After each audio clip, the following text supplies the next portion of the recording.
Compresser une présentation.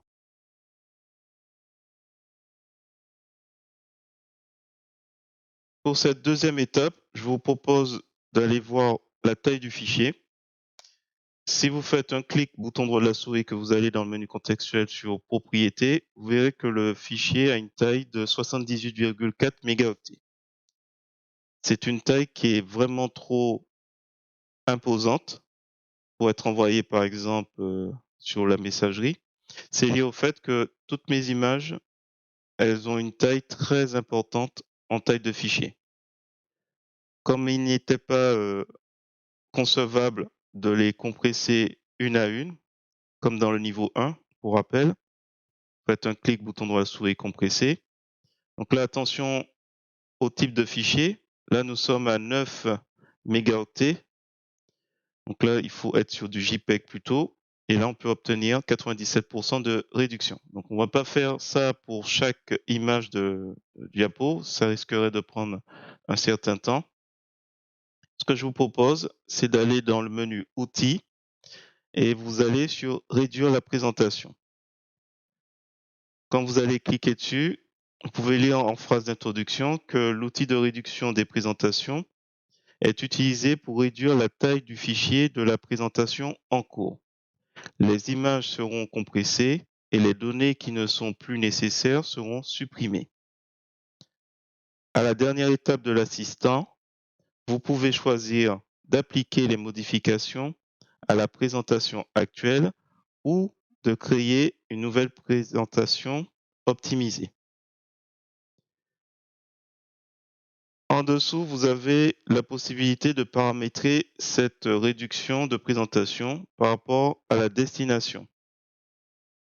Si c'est courriel, si c'est web, courriel, on est à 96 dpi, web, on est à 150 dpi. Donc ça s'adapte par rapport au type d'écran qui sera sollicité. Et il est évident que la plupart du temps, ce sera un vidéoprojecteur. L'impression réclame évidemment plus de résolution. Donc nous allons rester sur le cas du web, qui est le plus courant. En cliquant sur suivant, on peut remarquer qu'il va tenter d'optimiser partout où il y a des éléments qui sont pas utilisés. Donc diapos maîtresse non utilisé ou diapos masqué. Ça, c'est dans le cas où vous avez des diapos qui sont pas finalisés, mais vous souhaitez les masquer ou souhaitez mettre votre nom ou des informations qui sont pas destinées à l'affichage. Donc ces deux cas-là peuvent être supprimés si vous souhaitez optimiser dans la réduction de votre diapo. On va cliquer sur suivant. Et là, on va s'intéresser aux paramètres d'optimisation des images. Donc, il est sur JPEG 75 et 150 dpi, la résolution qui a été définie dès l'introduction. Vous pouvez encore optimiser si vous souhaitez, malgré les préconisations, descendre la qualité de compression du JPEG. La suppression des zones d'image rognées peuvent aussi permettre de gagner en optimisation. On va cliquer sur suivant. Même chose si vous avez des objets intégrés, donc OLE, dans le cas où on incorpore des documents dans LibreOffice Impress. Suivant. Là, il nous donne une estimation. Donc 78,4 mégaoctets et il estime que le nouveau fichier fera 40 mégaoctets. Alors, sachant que cette estimation, c'est vraiment une estimation haute.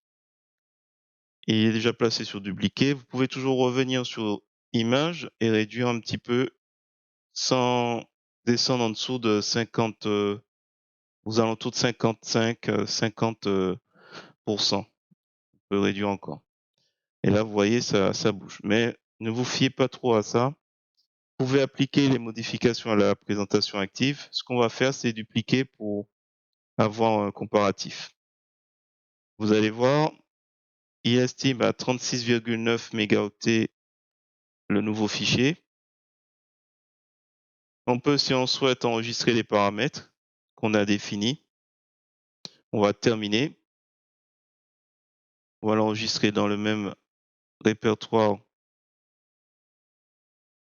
Je vais rajouter juste V1 et on va l'enregistrer dans le même répertoire que notre présentation d'origine.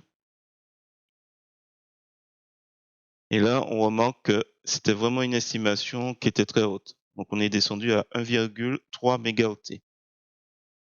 Comme quoi, on peut cliquer comme c'est coché, pour qu'il l'ouvre. Et comme ça, on peut voir très facilement. Donc, comme on peut le voir, la qualité des images reste acceptable. Donc, j'ai certainement été un petit peu sévère en descendant encore au niveau de la compression tout à l'heure. Donc, c'était pas nécessaire. Ce que je vais faire, c'est, je pense, continuer sur la version réduite. Donc, si on revient sur notre fichier, on voit qu'il y a nos deux fichiers. Donc, je vais prendre celle qui est réduite et qui a 1, et des poussières. Donc, il faudra faire attention au nom pour être sûr qu'on travaille bien sur la bonne version. Donc, celle-ci, on peut fermer et on est bien sur la version réduite.